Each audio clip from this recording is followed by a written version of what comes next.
Hari ini, 11 Februari 2026, harga emas kita sudah menyentuh 3 juta per gram. Padahal akhir tahun lalu masih di angka 2,5 juta. Di pasar dunia pun lagi gila-gilaan, tembus 5.057 dolar Amerika Serikat per troy ounce. Dengan kenaikan sedahsyat ini, pasti banyak dari kalian yang gatal ingin borong emas sekarang, berharap besok langsung cuan.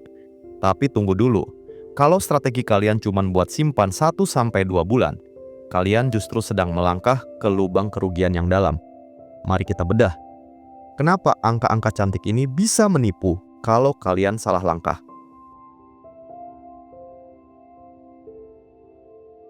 Banyak orang pemula yang terjebak dalam euforia angka tanpa melihat detail kecil yang mematikan, yaitu spread atau selisih harga jual beli. Di dunia emas, harga saat kalian membeli akan selalu lebih tinggi daripada harga saat kalian menjualnya kembali ke toko atau dealer. Selisih ini bukan cuma angka recehan untuk admin, tapi bisa mencapai rentang 10% hingga 12%, tergantung di mana kalian bertransaksi. Sederhananya, begitu kalian selesai membayar dan memegang fisik emas tersebut di tangan, aset kalian sebenarnya langsung mengalami penurunan nilai secara instan jika dijual saat itu juga. Kalian sudah minus sejak detik pertama keluar dari toko. Inilah alasan utama kenapa emas tidak pernah dirancang untuk mereka yang ingin memutar uang dalam hitungan hari atau minggu, karena kalian harus menunggu harga naik cukup tinggi hanya untuk sekadar balik modal. Mari kita bedah secara logika menggunakan harga saat ini. Jika kalian membeli emas di harga 3 juta rupiah per gram, jangan berharap bisa menjualnya lagi dengan harga yang sama besok pagi. Toko mungkin hanya akan menghargai emas kalian sekitar 2,7 juta rupiah saja karena adanya biaya buyback. Artinya, kalian sudah kehilangan 300 ribu rupiah per gram hanya dalam waktu semalam. Uang yang mungkin cukup untuk jatah makan beberapa hari, hilang begitu saja karena salah strategi waktu. Kalian butuh kenaikan harga emas dunia yang sangat signifikan hanya untuk menutupi lubang 10% tadi. Jika dalam 3 bulan harga emas hanya naik sedikit atau bahkan stagnan, maka niat hati ingin untung justru berakhir buntung saat kalian terpaksa menjualnya karena kebutuhan mendesak. Investasi jangka pendek di emas seringkali berakhir menjadi donasi cuma-cuma kepada toko emas jika kalian tidak teliti menghitung margin ini. Emas itu ibarat lari maraton yang mengandalkan daya tahan, bukan lari sprint yang mengandalkan kecepatan ledak. Emas butuh waktu, seringkali hitungan tahun, untuk bisa bernapas melewati selisih harga beli dan akhirnya memberikan profit bersih yang masuk ke kantong kalian. Karakter emas adalah aset lindung nilai yang lambat, namun pasti, bukan mesin uang otomatis yang bisa digandakan hasilnya dalam 1 atau 2 siklus gajian saja. Banyak orang yang memaksakan emas untuk bekerja seperti trading saham atau kripto, padahal sifat dasarnya sangat berbeda. Membeli emas untuk jangka pendek itu ibarat menanam pohon jati, tapi berharap bisa panen dalam waktu sebulan. Tidak masuk akal dan hanya akan membuat kalian frustrasi. Jadi, kalau uang yang kalian pakai adalah uang yang akan digunakan untuk bayar kontrakan atau sekolah anak bulan depan, menjauhlah dari emas untuk sementara waktu.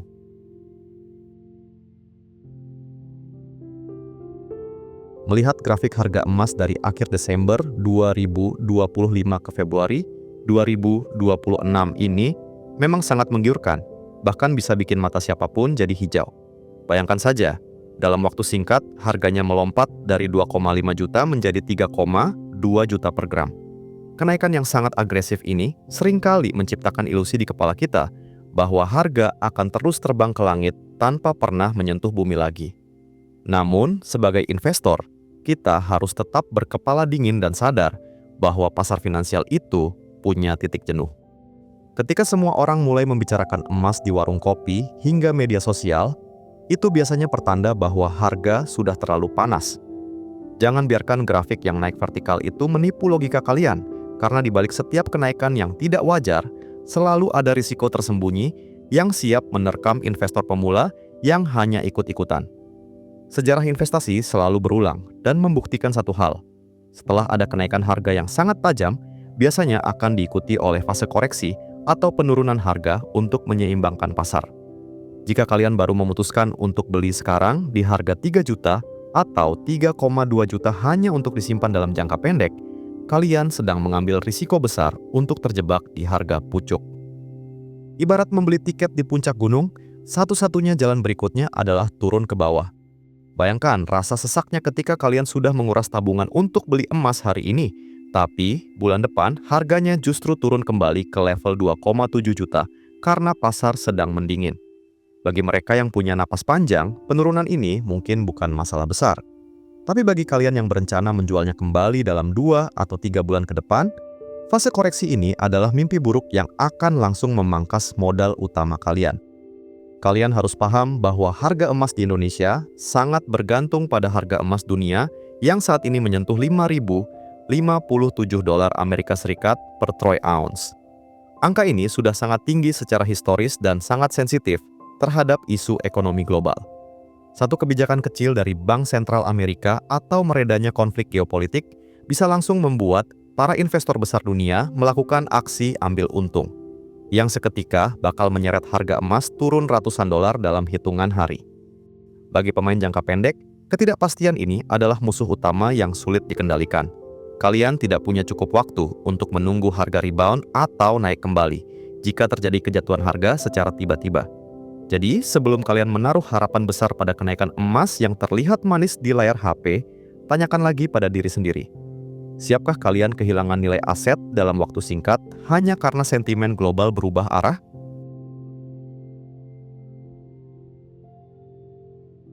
Investasi emas fisik itu ternyata tidak sesederhana cuma beli, simpan di bawah bantal, lalu berharap untung.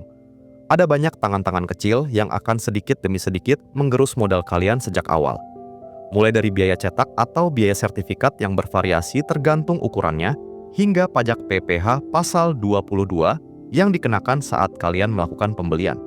Semua biaya ini seringkali diabaikan oleh para investor pemula karena mereka terlalu fokus melihat harga dasar per gramnya saja. Belum lagi jika kalian merasa tidak aman menyimpan emas di rumah dan memutuskan untuk menyewa Safe Deposit Box (SDB) di bank. Biaya sewa tahunan SDB itu tidak murah dan terus berjalan tanpa peduli harga emas kalian sedang naik atau turun. Jika total emas yang kalian simpan hanya sedikit dan diniatkan untuk jangka pendek, biaya operasional seperti ini bisa lebih besar daripada potensi keuntungan yang kalian harapkan. Kalau kita hitung secara jujur, biaya-biaya perintilan ini sebenarnya adalah beban nyata yang harus kalian tanggung di depan. Untuk investor jangka panjang yang berniat simpan emas selama 10 tahun, biaya cetak atau pajak mungkin terasa sepele karena akan tertutup oleh kenaikan harga yang masif. Tapi bagi kalian yang cuman mau simpan emas selama 3 atau 6 bulan, biaya-biaya ini adalah penghalang besar yang membuat titik impas atau break-even point kalian jadi semakin jauh. Banyak orang kaget saat mau menjual emasnya dan baru sadar kalau keuntungan bersih yang mereka terima ternyata jauh di bawah ekspektasi. Mereka lupa menghitung bahwa di awal ada pajak yang dipotong dan saat menjual pun mungkin ada biaya administrasi tambahan. Akhirnya, bukannya dapat untung buat beli kopi mahal, uang kalian malah habis hanya untuk menutupi biaya transaksi yang tidak kalian perhitungkan sejak awal.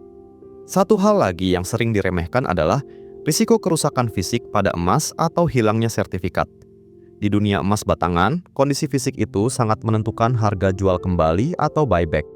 Sedikit saja ada goresan, penyok, atau segel kemasan yang rusak, pihak toko atau dealer punya alasan kuat untuk menekan harga emas kalian serendah mungkin. Mereka akan menganggap emas kalian perlu dilebur ulang, dan biaya peleburan itu kalianlah yang menanggungnya. Risiko kehilangan juga menghantui kalau kalian menyimpannya sendiri tanpa pengamanan ekstra. Berbeda dengan aset digital yang bisa dipulihkan lewat kata sandi, kalau emas fisik kalian hilang atau dicuri, maka hilanglah seluruh modal kalian tanpa sisa. Untuk pemain jangka pendek, tekanan harus menjaga fisik emas agar tetap mulus sempurna, sambil berharap harganya naik cepat adalah beban mental, yang seringkali tidak sebanding dengan hasil yang didapatkan.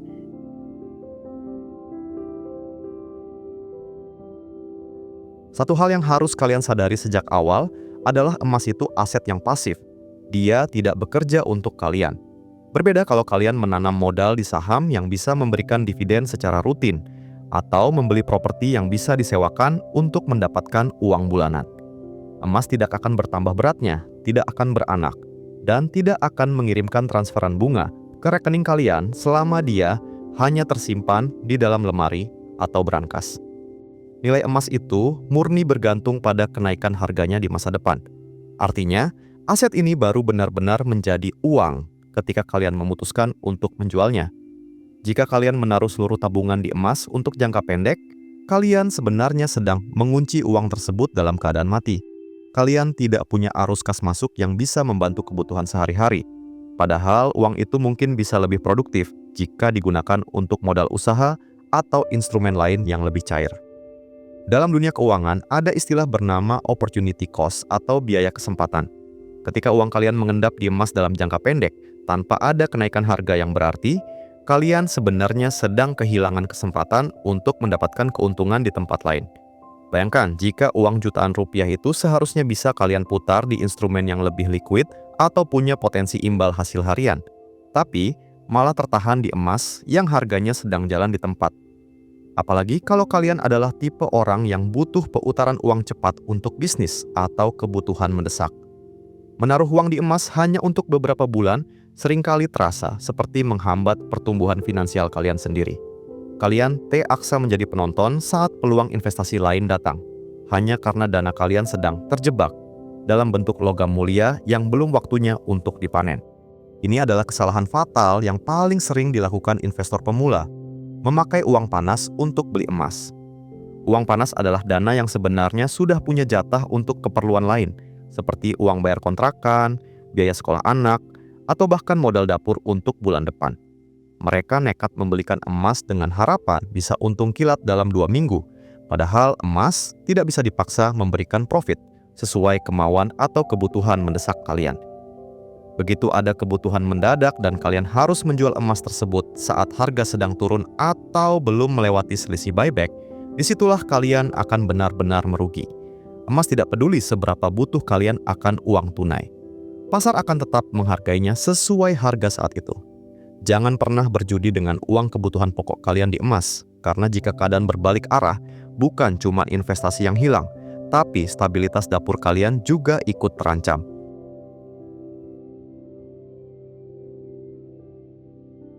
Investasi jangka pendek seringkali bukan didasari oleh analisa matang, melainkan oleh rasa takut ketinggalan, atau yang biasa kita sebut FOMO, Fear of Missing Out.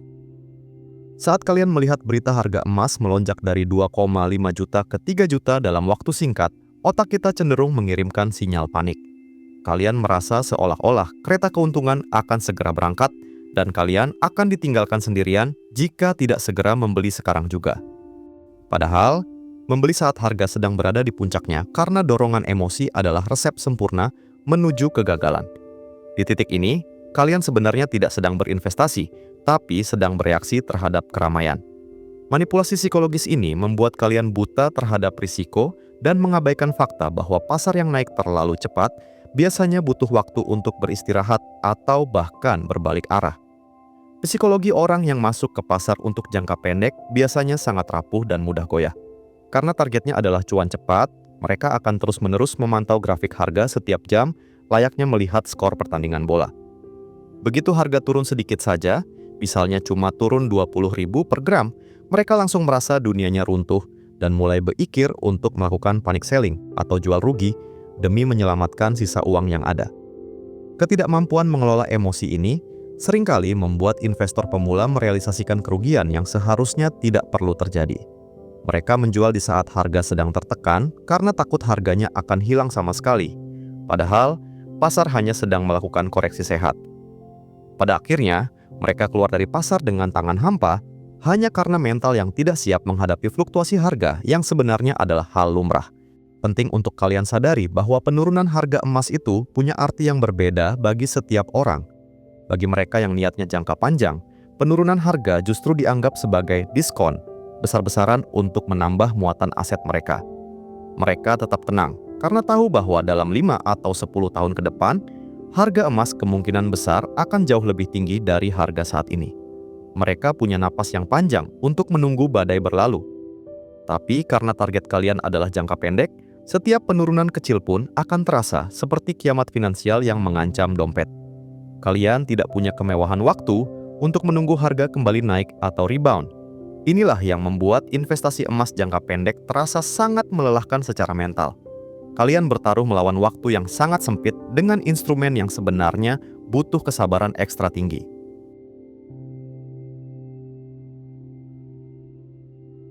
Kalian harus paham prinsip dasar ini. Fungsi utama emas sejak ribuan tahun lalu adalah sebagai safe haven atau pelindung nilai. Emas diciptakan bukan untuk membuat kalian menjadi jutawan dalam semalam, melainkan untuk menjaga agar daya beli uang kalian tidak hancur dimakan oleh inflasi. Emas adalah penjaga setia yang memastikan bahwa uang yang kalian simpan hari ini masih akan memiliki nilai yang sama atau bahkan lebih kuat untuk membeli barang yang sama di 10 atau 20 tahun mendatang. Jika kalian membeli emas dengan ekspektasi ingin melipat gandakan uang secara cepat, kalian sebenarnya sedang salah alamat. Emas tidak bekerja seperti itu. Ia bergerak selaras dengan kondisi ekonomi makro. Saat mata uang melemah atau ketidakpastian global meningkat, barulah emas menunjukkan tajinya. Mengharap emas memberikan keuntungan spekulatif dalam jangka pendek sama saja dengan mengharap sebuah asuransi kebakaran memberikan keuntungan tunai setiap bulan. Fungsinya memang bukan untuk itu. Seringkali kita tergoda membandingkan kenaikan emas dengan aset agresif lainnya, seperti trading kripto, atau saham-saham gorengan yang harganya bisa terbang ratusan persen dalam hitungan hari. Tapi tolong, jangan pernah samakan keduanya. Sifat dasar emas adalah stabil dan cenderung bergerak lambat dalam kondisi ekonomi yang normal. Emas adalah instrumen yang membosankan bagi mereka yang mencari adrenalin di pasar finansial, karena pergerakannya yang tenang dan penuh perhitungan. Kalau kalian mencari lonjakan kekayaan instan yang bisa bikin pamer di media sosial dalam sekejap, emas pasti akan mengecewakan kalian. Karakteristiknya yang konservatif memang dirancang untuk keamanan, bukan untuk spekulasi liar. Jadi, ketika kalian melihat harga emas naik seperti sekarang, sadarilah bahwa itu adalah reaksi terhadap kondisi dunia, bukan sebuah skema cepat kaya yang bisa kalian manfaatkan untuk uang jajan bulan depan. Gunakanlah emas untuk mengamankan kekayaan yang sudah berhasil kalian kumpulkan, bukan sebagai sarana untuk mempertaruhkan uang terakhir yang kalian miliki demi menebak-nebak harga besok pagi. Investasi emas jangka pendek itu sangat berisiko karena kalian dipaksa menjadi peramal pasar. Padahal, tidak ada satupun ahli di dunia ini yang bisa menjamin dengan pasti apakah besok harga emas akan naik lagi atau justru terjun bebas karena adanya intervensi pasar global. Fokuslah pada tujuan jangka panjang di mana emas sebagai pondasi keamanan finansial keluarga kalian. Menaruh harapan besar pada fluktuasi harga mingguan hanya akan membuat kalian stres dan seringkali berakhir dengan keputusan yang salah. Ingat, emas adalah tentang ketenangan pikiran. Jika membelinya justru membuat kalian tidak bisa tidur karena terus memantau harga, berarti strategi jangka pendek kalian sudah keluar dari jalur yang benar.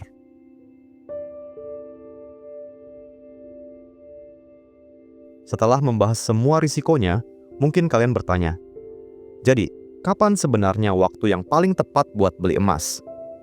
Jawabannya, bukan saat harga emas lagi ramai diberitakan masuk portal berita atau viral di media sosial seperti sekarang.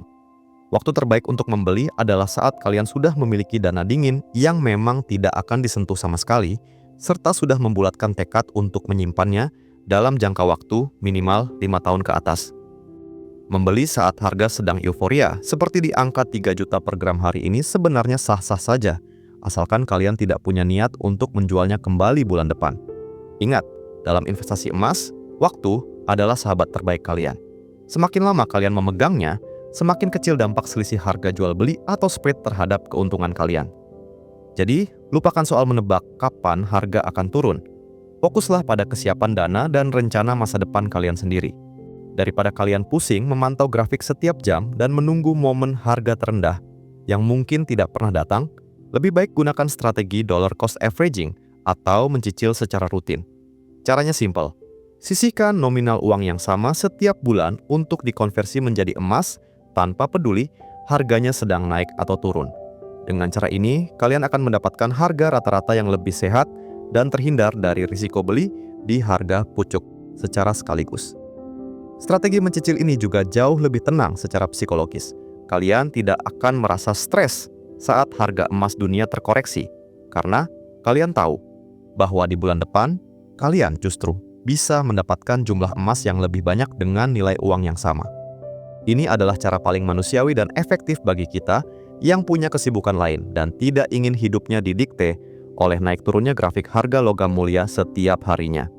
Kalian harus mulai melihat emas sebagai pahlawan yang baru akan muncul di saat-saat kritis, bukan sebagai mesin uang instan. Emas akan menunjukkan nilai aslinya saat terjadi krisis ekonomi, inflasi gila-gilaan, atau ketidakpastian global bertahun-tahun dari sekarang. Dia adalah asuransi terbaik untuk tabungan sekolah anak kalian 10 tahun lagi, atau sebagai dana cadangan saat masa pensiun nanti, di mana nilai mata uang mungkin sudah sangat jauh berbeda dengan hari ini. Jangan pernah membebani emas dengan ekspektasi untuk membelikan kalian handphone baru atau membiayai liburan di bulan depan. Emas tidak dirancang untuk memenuhi keinginan jangka pendek yang sifatnya konsumtif. Biarkan emas kalian tertidur dengan tenang di tempat penyimpanan. Biarkan dia bekerja dalam diam melindungi nilai kekayaan kalian. Percayalah, kalian akan sangat berterima kasih pada diri sendiri di masa depan karena telah bersabar dan tidak tergiur dengan godaan profit sesaat yang berisiko tinggi. Emas adalah instrumen investasi yang luar biasa, tapi dia adalah obat untuk kesehatan finansial jangka panjang, bukan jamu instan untuk kaya mendadak dalam jangka pendek. Dengan harga emas yang sudah menyentuh angka 3 juta per gram hari ini, berhati-hatilah untuk tidak terjebak dalam euforia sesaat yang bisa membutakan logika. Pastikan tujuan keuangan kalian sudah jelas sejak awal. Selalu gunakan uang dingin yang memang tidak akan terakai dalam waktu dekat. Dan jangan sampai niat hati ingin meraih untung justru berakhir buntung karena kurangnya rasa sabar. Dunia investasi emas memang tentang ketenangan, bukan tentang siapa yang paling cepat sampai di garis finish. Jangan biarkan rasa takut ketinggalan atau FOMO mendikte keputusan keuangan kalian, karena masa depan finansial kalian jauh lebih berharga daripada tren mingguan. Biarkan emas kalian bekerja dalam diam sebagai pelindung nilai yang setia, sementara kalian fokus membangun masa depan yang lebih stabil. Jadi, setelah mendengar semua risiko tadi, apakah kalian termasuk tim yang sabar simpan untuk jangka panjang? Atau masih ada yang ingin coba-coba main api di jangka pendek? Video ini murni untuk berbagi edukasi dan diskusi santai, bukan perintah atau ajakan untuk jual beli emas ya. Investasi itu sifatnya sangat personal. Jadi, tetap lakukan riset mandiri, pahami risikonya, dan pastikan setiap keputusan keuangan sudah sesuai dengan kondisi kantong serta rencana masa depan kamu sendiri. Kalau kalian punya pandangan beda atau punya pengalaman pribadi soal jual beli emas jangka pendek, coba tulis di kolom komentar ya. Mari kita diskusi sehat di sana. Jangan lupa klik subscribe dan aktifkan lonceng notifikasinya, supaya kalian gak ketinggalan update strategi keuangan simple lainnya di channel ini. Kalau merasa video ini menyelamatkan dompet kalian dari kerugian, silakan like dan share ke grup keluarga atau teman-teman kalian yang lagi semangat-semangatnya mau borong emas. Sampai jumpa di video edukasi berikutnya.